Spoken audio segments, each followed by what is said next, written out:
Yes student, जे केमिक्स में आप सभी का स्वागत है। नेक्स्ट नाइजर सीरीज में most important topic organic chemistry का करने वाले हैं optically active isomer.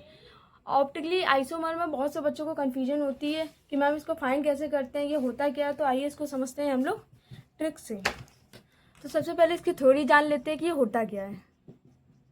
Optical isomerism. Optically isomerism के लिए पहला कंपाउंड जो दिया हुआ है विच सो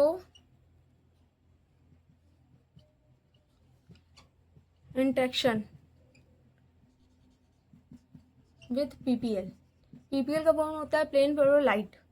इसका एक पूरा आपको दिखाया जाता है एक्सपेरिमेंट। जब आप पूरा इसको डिटेल में पढ़ेंगे तो इस पर पूरा एक्सपेरिमेंट होता है।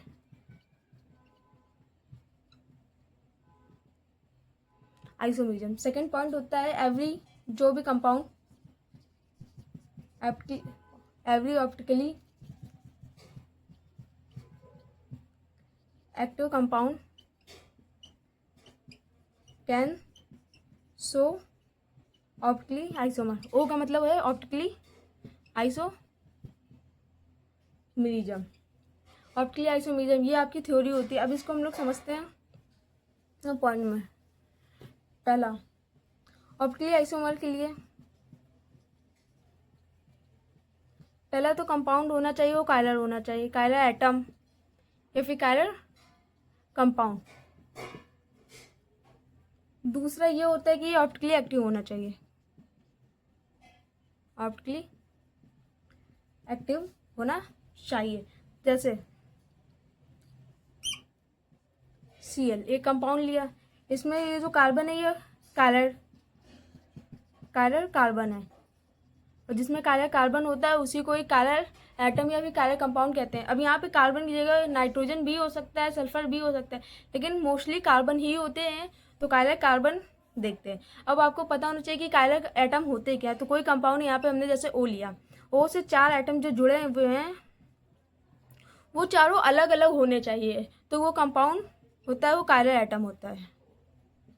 अगर इनमें से कोई भी एक सेम होगा, जैसे यहाँ सी की जगह बी कर दिया, तो ये कायलर एटम नहीं होगा, तो ये होता है आपका कायलर कंपाउंड। ये एग्जाम्पल हो गया। अब हम लोग आगे देखते हैं इसी इसमें कोई कंपाउंड। अब पहला ये कि ऑप्टिकली एक्टिव देखने के लिए सबसे पहले तो आप ये देख सकते हैं कि कंपाउंड जो है वो ऑप्टिकली आइसोमर के लिए कायलर एटम होना चाहिए, तो वो कंफर्म हो जाता है कि आपका कंपाउंड है वो ऑप्टिकली आइसोमर होगा। लेकिन केस आता है आपका CsP का, क्लोमीन स्पायरो पॉलीहाइड्रोजन में जो कंपाउंड होते हैं उसमें होता है कि ऐसा कि उसमें आपको देखना पड़ता है कि जो कंपाउंड है उसमें कॉस और पॉस चेक करनी पड़ती है। अगर ये दोनों होगा तो फिर कंपाउंड आपको ऑप्टिकली आइसोमर नहीं होगा, अगर नहीं है तो कंपाउंड ऑप्टिकली आइसोमर होगा। जैसे एक एग्जांपल लेते हैं यहाँ पे,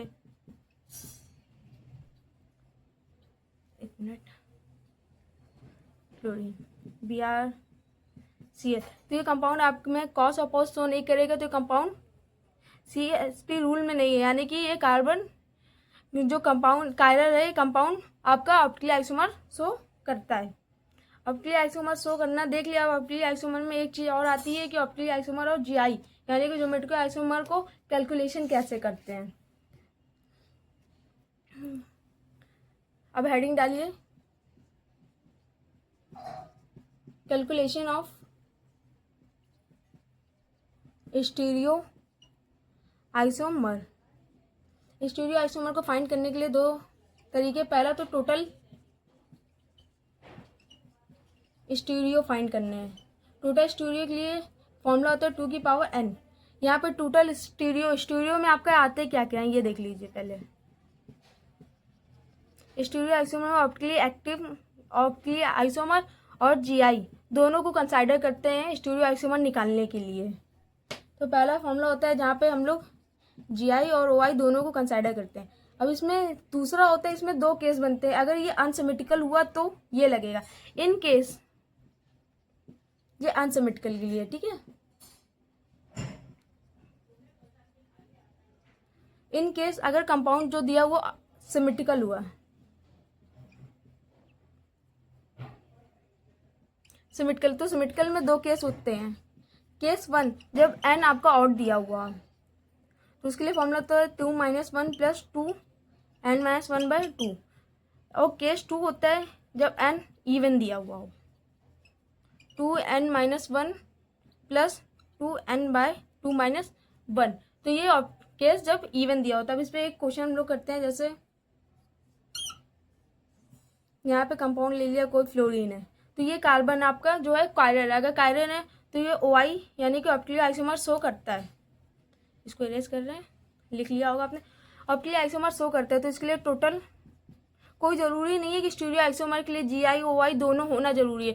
कोई एक भी होगा तो उसमें टोटल स्टीरियोमर निकाला जा सकता है। ये असिमेट्रिकल कंपाउंड है, तो टोटल स्टीरियोमर फाइंड करने के लिए 2 की पावर n, n क्या है हमारा, एक कायरल कार्बन है, तो 2 की पावर n n1 है, यानी कि आंसर 2 आया। अभी यहीं पे एक दूसरा कंपाउंड लेते हैं हम। ये जो कायरल है, कायरल सेंटर है, यानी कि कायरल कार्बन, तो ये ऑप्टिकली आइसोमर शो करेगा। और यहाँ जो डबल बॉन्ड है ये GI है, यानी कि ज्योमेट्रिकल आइसोमर शो करेगा। अब यहाँ पे GI OI दोनों आ गया, तो दोनों के लिए फॉर्मूला लगाए थे total stereo isomer equal to 2 की पावर n। n कितने हैं, अब यहाँ पे 2 हैं, 2 आंसर आया 4। तो यहाँ तक का कैलकुलेशन ऑफ स्टीरियो आइसोमर भी आपका कंप्लीट होता है। और आपका पेपर अब बहुत ही जल्दी 4 या 5 दिन बाकी है आपके पेपर के लिए। तो आपको किसी और भी टॉपिक में वीडियो चाहिए तो उसके लिए कमेंट करें।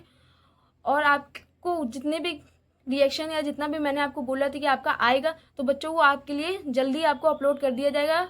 और फिर उसकी टेंशन ना लीजिए आपको। और जिसके साथ ही आपको अगर 2023 एंड 2024 के पेपर को एज अ मॉक सॉल्व करना है तो उसके लिए कमेंट करें। आपके लिए एज अ मॉक इन दोनों ईयर के पेपर को ला दिया जाएगा। उनका PDF भी आपको प्रोवाइड करवाई जाएगी, जिससे आप खुद भी सॉल्व कर सकते हैं। और साथ ही इसका कैलकुलेशन सॉल्यूशन भी हमारे चैनल पे अपलोड कर दिया जाएगा।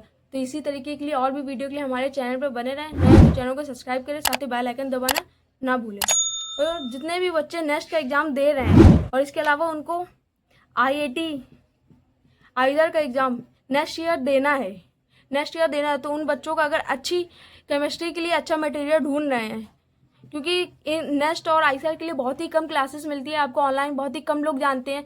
तो इसके लिए अगर आपको केमिस्ट्री में फुल डिटेल एक एक चैप्टर के PYQ, एक एक चैप्टर के डिटेल सोल्यूशन और पूरी केमिस्ट्री के एक एक चैप्टर फिजिकल, ऑर्गेनिक, इनऑर्गेनिक सभी के आपको इसमें एक एक चैप्टर के लिए अच्छे से चाहिए फुल वीडियो, पूरा डिटेल वीडियो आपके लिए अपलोड कराया जाएगा हमारे चैनल पे। और साथ ही आपको इसमें पूरी एक एक तैयारी करवाई जाएगी, क्योंकि इस बार मुझे बहुत कम टाइम मिला है आपकी प्रिपरेशन के लिए।